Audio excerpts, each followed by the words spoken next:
Hey, welcome to the studio. Today for this quick craft, I'm going to show you a fun project that you can do with any of your leftover wrapping paper. Or if you don't have wrapping paper, any kind of paper will work. Printer paper, construction paper, scrapbook paper, you name it. Today for this quick craft, we're going to make paper beads.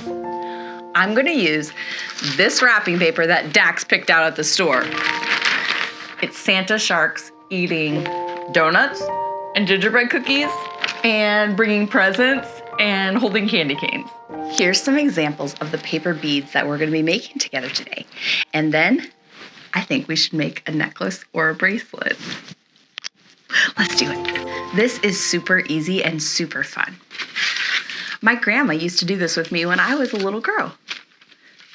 You can either cut it with scissors, or if you have a grown-up, they can help you and you can use an EXACTO knife. I'm gonna use my ruler.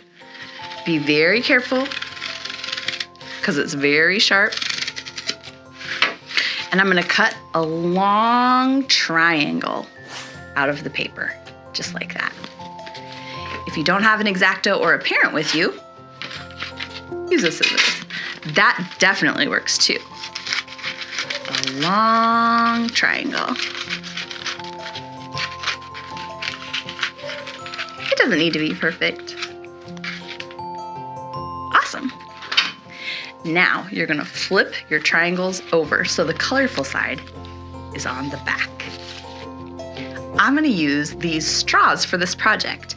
If you wanna make beads that have a smaller middle, use like a stir stick for coffee, or if you don't have a straw, that's totally okay.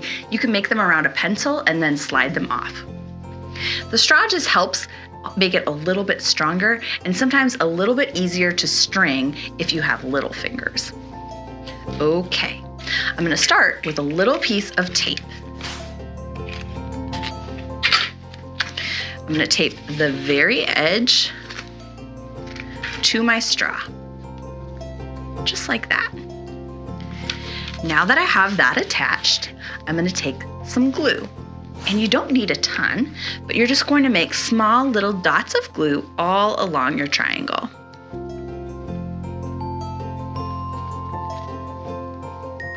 All the way to the end.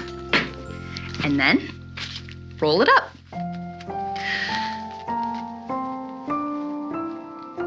You want to keep it in the center as much as you can so that the bead gets wider in the middle.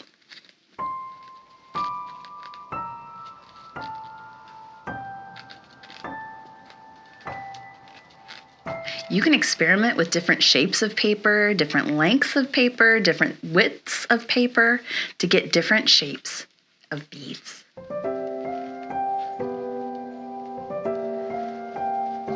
Smooth the last part over and ta-da! Let's do this one.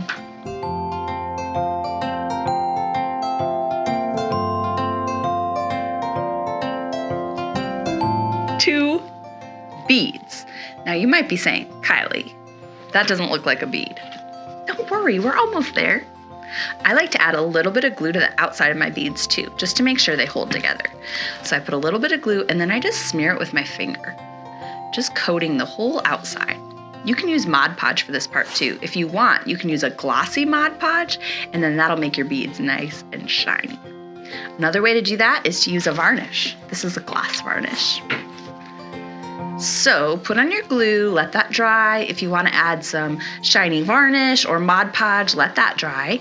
I just keep it on the straw for that part and put it in a piece of styrofoam like that. Just holds them right up while they dry.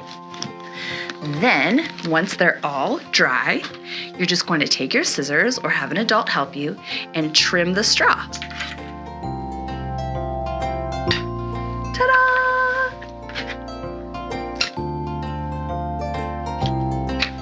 Perfect!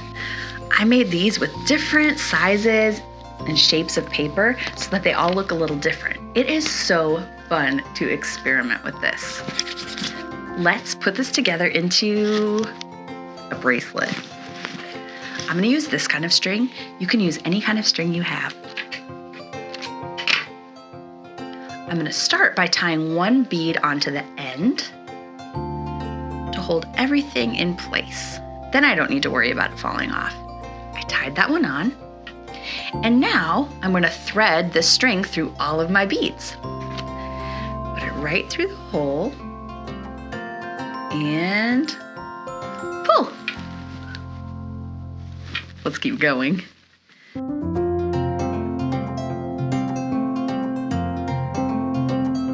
I was going to make a bracelet, but now that they're all on, it looks like more the length of a necklace. Ta-da! I hope you have so much fun making your paper beads.